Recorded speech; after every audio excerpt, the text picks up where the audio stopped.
if you have something that you know is of great value, then it is your duty to bring it to the world. Hi and welcome to Lead Well. Hi, and welcome to today's episode of this Lead Well podcast. I have another wonderful guest with me today. That's Dounia Gassa. Hi, Dounia. Hi, Christina. So, let me just quickly tell our audience a bit about you. So, Dounia is passionate about empowering women in sales to stand out, not just by achieving more, but by helping their authentic selves shine through in every aspect of their personal lives. I love that. Looking back on a sales career of more than 20 years in Fortune 500 companies and the startup world, she was highly successful both as an individual contributor and a leader. However, Dunya says she struggled as a woman of color to fit into a male dominated culture. She wanted more than the brand of revenue queen or C-level queen. She even started doubting herself that she was cut out to be a leader until she figured out how to show up as an empowered female leader. And her brand became the exporter of talent. And other leaders started referring her as a true leader. Wow, welcome again. That's Thank you so great. much. And Thank you, Christina. this, of course, made me curious. What is an exporter of talent? It's the first time I'm hearing this term. It was also first time I heard that. This was years ago. I was really focusing so much on the development of my team. And what happened is that actually half of my team, every team that I was leading, on average, half of the team was getting promoted to bigger and better roles. And that got noticed. And one day when I was in one of the ops reviews, the sales ops reviews, and one of the VPs called me out as a talent exporter to the company because they were going in bigger and better roles inside the organization. So that's where it came from. That's great because the one thing that a lot of the leaders that I'm working with, they really struggle about having time to develop their people. Because everyone knows that this is their main role as a leader. You want to develop your team, you want to make sure that they can progress, but a lot of them struggle just because of time and also because of the limitations in the organization sometimes. So, this is fantastic. Well, what's your secret sauce there? I don't think I have a secret source. It is just ingrained in my sense of purpose. Mm. So one of the reasons why I've stuck it out for such a long time in sales is because I found that sales is one of my ways, one of my superpowers to help other people be successful. Mhm. And, and sales is for me like a sport. And I've always seen my team members as athletes. Oh. So it's just a natural thing for me that if somebody is in my team, that it is my responsibility and also my passion. How can I get them from here to there? What is their dream? What is their aspiration? And what role can I play to get them there? This is just something that is really important for me. And it's not just with my team. That is also why I really enjoyed for all these years. I was fortunate to work with hundreds of top executives in some of the world's largest companies. And I was never interested in selling. It wasn't about selling research, selling licenses. That's not what I cared about. But it's about how, by selling, that I help them be successful. So that's kind of where it comes from. It's just more the meaning that I give to my job as a leader and being in sales. Wow. So that means for you, the role as an individual sales contributor is at the end not that much different from being a team leader. Because I often hear that there's a lot of really great individual salespeople who are then promoted into management roles, and they actually fail at doing that because they're great as individuals, but they're not really good at leading their team. So it sounds that like your approach really is something that works in both situations. That particular aspect Yes. But you're right. There's a point about when you promote top salespeople into leadership. You're right. Some people, they really, really struggle. Other people really thrive. And I can remember when I first started into leadership, this is about 15 years ago, my first management role. And I remember by that time, yeah, I was one of the top performers. And that was one of the reasons why they put me in that job. Mm. And my mentor, so I was assigned a mentor, and the mentor said to me, wow, you are so driven. Now, what sounded like a compliment, I actually took it as advice for what leadership is about. And this was one of the worst advice that I could ever be given, but also one of the best advice to make all the mistakes in the book. Mm. So yeah, I made some big mistakes and I learned from some of them the hard way. And for others, it took me some time to learn. Uh-huh. And what I learned from this is that was my first big lesson in leadership. Yes, whilst when you are an individual contributor, there's a big focus on results and process. Mhm. But as you step into leadership, it cannot be about the process anymore. It's got to be about the people and beyond. Mhm. Wow. But that was my first lesson. Wow. Wow. And still, I think what I've heard from you is that also your clients, you looked at them as people, that you didn't look at them as numbers and figures that you had to kind of make, but you looked at the individual and what they needed and how you could help them progress in their career, probably. Correct? Absolutely. That's a great understanding. So I still remember. So for me, sales, it's funny because I landed into sales by accident. I did, when I was growing up, I never thought I was going to go in sales. I did business studies. Even then, I didn't even know that there was a job like sales. Huh? I was thinking, oh, one day I will be in business. That's it. But then when I started my first proper sales role in this big American consulting firm, and I still remember my first deal, they say your first deal, that's your sweetest deal. And it was the biggest deal in the team. I was only 6 months into the job. It was the biggest deal, and it was with one of those European institutions with a CIO, a female CIO. And I'd never met her. This was all on the phone back in those days. Wow. So anyway, when I got that deal, I was really, really proud and happy because, a couple of things. I got the recognition. I proven to my hiring manager that I was the right hire for this. There's also nice commission, of course, all the standard things. But that's about it until about 5 months later or so. And I went to this very large IT conference, over 3,000, 4,000 people. And I am standing in one of the cocktail receptions. And then suddenly somebody kicks me on the shoulder. And I turn around and I see my colleague standing there, my field partner. And he says, somebody really wants to meet with you. And there she is, my client. First time I see her in person, there's this little lady with glasses on and a big smile on her face. And she says to me, thank you. I'm thinking, why is she thanking me? I should thank her. I made a bit of my first deal thanks to her. And then she said, thank you. Because of the service that you sold me, I got promoted to board level. Wow. And at that point, if you remember back in the early 2000s, there were very few women in IT Mhm. and even fewer women in board positions. Mhm. And that's when I realized for the first time, for me, sales, I can help my clients be successful and I can make a difference. And selling, that's where the first time where I understood sales can be an act of love. Mm.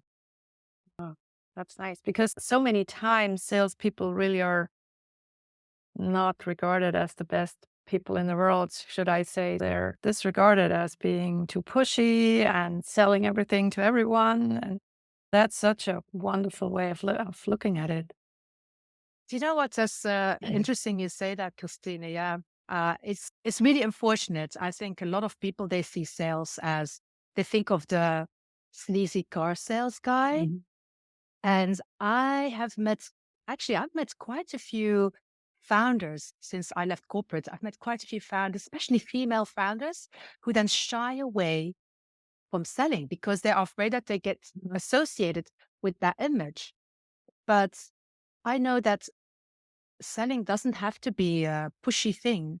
It can be in a different way. I mean, for me personally, I can only sell something if I truly, truly believe in it. Mhm. And if you have something that you know is of great value, then it is your duty to bring it to the world. Mm. I see many people that have amazing talent, amazing service, amazing products, and they are not bringing it out. They're actually doing a disservice. So here's what I always ask if somebody is in that situation is, ask yourself the question, how much do I believe in the value of what I bring? Mhm. How much do I believe in the value of my service, of my abilities, of my product? And if you don't feel the value, if you're not convinced in the value, then ask yourself why. Mhm. Well, that's an interesting question. Also, because I had an interesting experience when I left corporate and put up my own business.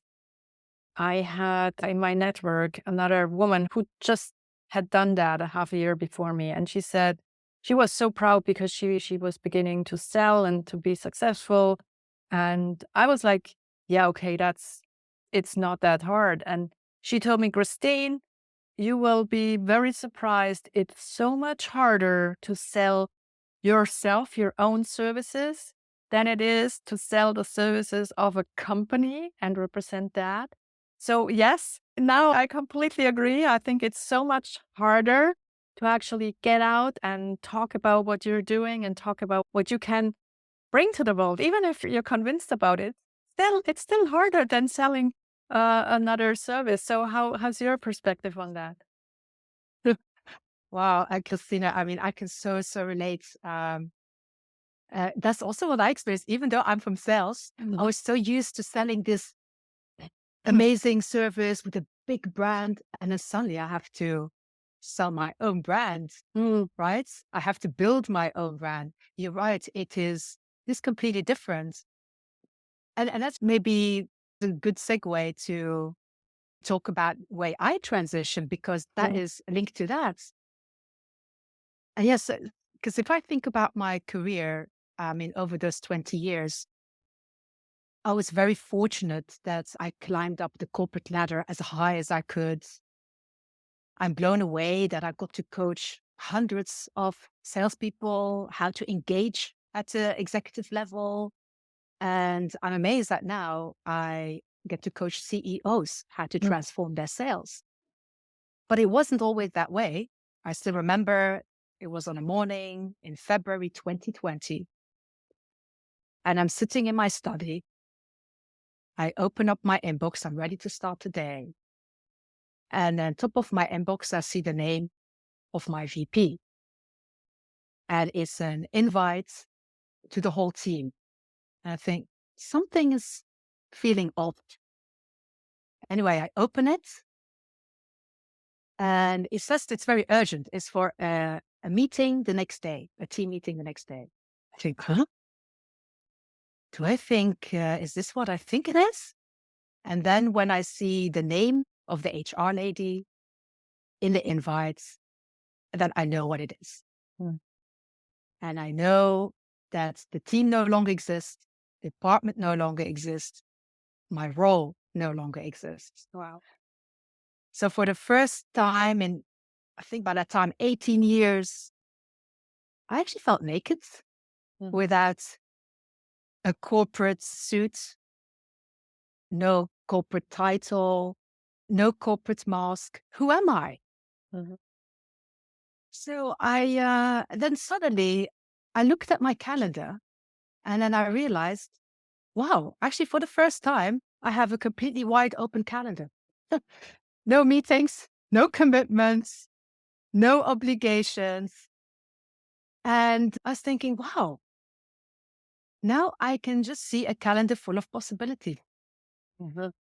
This is now my time to actually do all the things that I've always dreamt of doing. Uh, so yeah, after that, that's what I focused on. I put myself on a personal growth plan on steroids. I became a board member 3 times, and I also set up my own company, Sales Magnets. Mm. So what I learned from that experience was going from that identity that is given to me by corporates.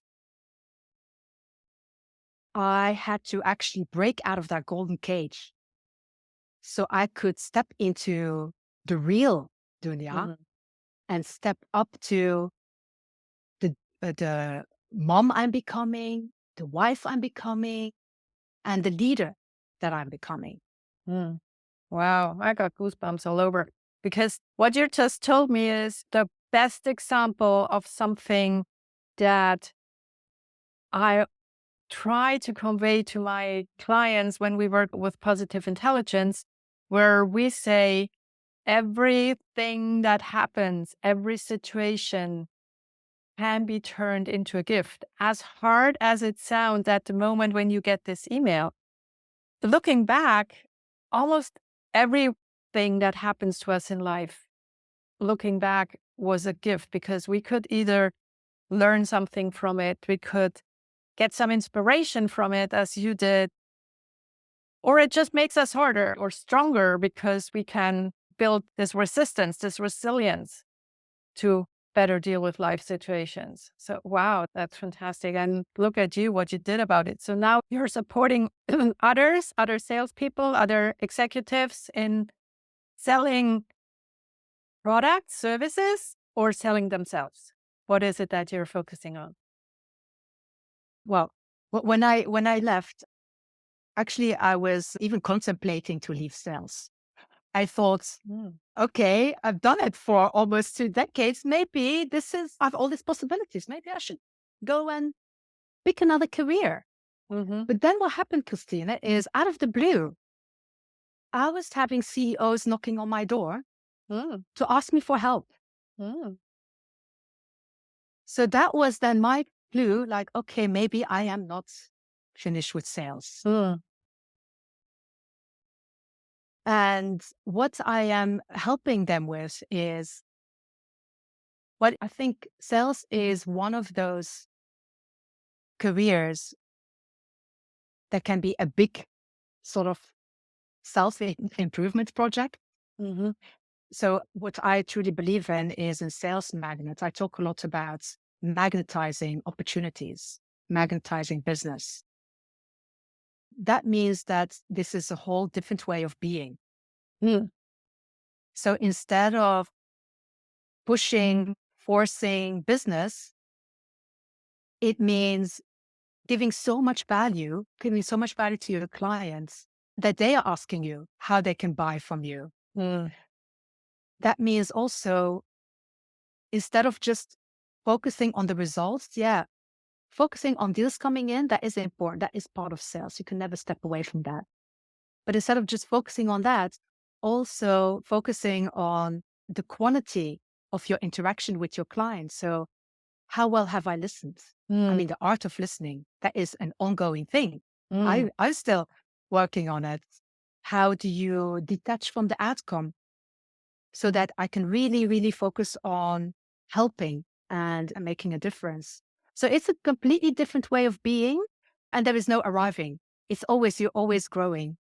I was only almost smiling when you said leaving sales because I think what I understand now is that every person is in sales, believe it or not. So everyone is selling somehow in a relationship, in any interaction we have with other people. So at the end of the day, I think we all would need to become great salespeople. Absolutely. Yeah. I mean, everybody's selling, whether you are a parent or a spouse. You don't have to be in a a job title of salesperson. It's really important. Yeah. And I love the kind of listening because in everything I do, I think listening is the key in every interaction that we can have. That's so important. Yeah. So you mentioned sales magnets here. So what do you mean by that?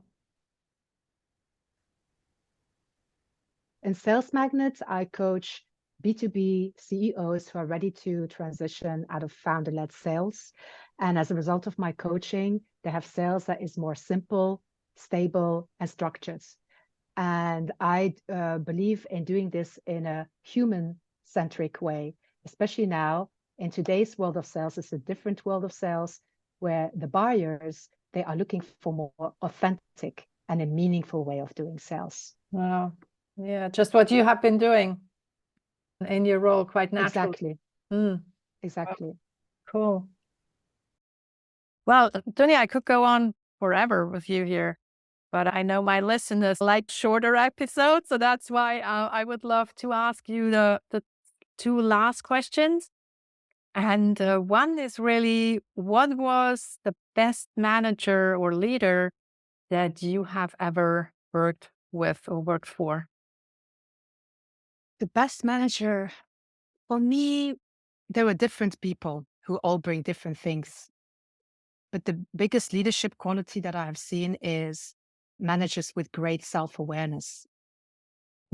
I truly believe I can only understand others if I understand myself very well. And that is really knowing what are my hot buttons, especially any trauma triggers. I think there is a great power in understanding this. So you can give yourself a choice, reacting versus responding. And I remember once I actually asked one of my ex-clients who is an executive in one of the Fortune 500 companies. And I asked him, he's a really great leader. I asked him, okay, what do you think makes a great leader? And then he said something really profound to me, which is he believes that anyone who goes, before they go into the boardroom, they should have therapy. Wow. And that I thought that was a really, really profound thing. I didn't quite understand it at the time, but then it became clear to me when I was dealing with my own health issues a couple of months after my transition. And it was something completely out of the blue. Mm. And then I started asking myself, how did this happen? How did I get here? I was, if I'm eating vegetables, I'm doing all my exercise, then the only thing it can be is what is it that I'm thinking and feeling on a daily basis? Mm. And that is one of the biggest shifts that I had in terms of a leadership lesson, is having that awareness and a presence of how do I feel? Wow. Wow, that's so profound. And I'm glad I called this podcast Lead Well Yourself and Others. That's because that so resonates. And the health issues, that also is so, to me now, it's logical because if your body is under constant stress, you can eat whatever. It cannot deal with it. It cannot process it. So it's so important. But now you're looking so great. So what is it that you're doing now to stay healthy and sane? Yeah. Well, after that experience, for me, self-care is really my Bible. Every day is the discipline. And what that means for me is every day checking in with myself. How do I feel? It's as simple as that. It's a very simple phrase and yet so powerful. It gets me to pause and reflect so I don't get into a trigger reaction. Another thing, another tool that I have as self-care is what do I want? How do I want to feel? For instance, if my 9-year-old, it's 25 degrees outside, we're going for a walk, and he insists on going for a walk with a thick jumper, then at that moment, how do I feel? I'm like, no, why do you need to wear a thick jumper? I want to control the situation. But when I'm aware of this, I'm present, that this is how I'm thinking, I have a choice. Either I force the issue and then we have not such a nice walk, or maybe the walk doesn't happen. Or I think, you know what? It doesn't really matter Mm, at the end of the day. And I trust him that his body knows when he's too hot. mm, And absolutely, we have a nice walk, and he decides to take off the jumper when he actually thought without me asking. mm. My thought to myself was I would make an agreement with him to make sure that he's carrying the jumper when he takes it off. Absolutely. Exactly. That's very important. That's expectations. So yeah, these are really, really two important ones. I think the other one for my self-care, which I do every day, is I journal. I Mm, journal every day. And this actually helps me with the self-awareness. mhm, It's just every day, anything that happened throughout the day that may have disturbed me in some shape or form, and I put it down. Interestingly enough, every time it helps me articulate what I'm feeling, mhm, but it also helps me understand what is my role mhm. in this situation. How did I participate? So, Dunya, if our listeners would like to get in contact with you, where can they find you? They can find me on LinkedIn if they contact me and they say that they heard us on the podcast. I will definitely respond. Cool. That's great. So, thank you so much. That was such an interesting conversation to have. And thank you for all you're doing. Thank you so much, Lucille, for having me. I'm really, really grateful and honored. Oh, thank you. Thank you. And bye. Bye, Christina. This was Lead Well.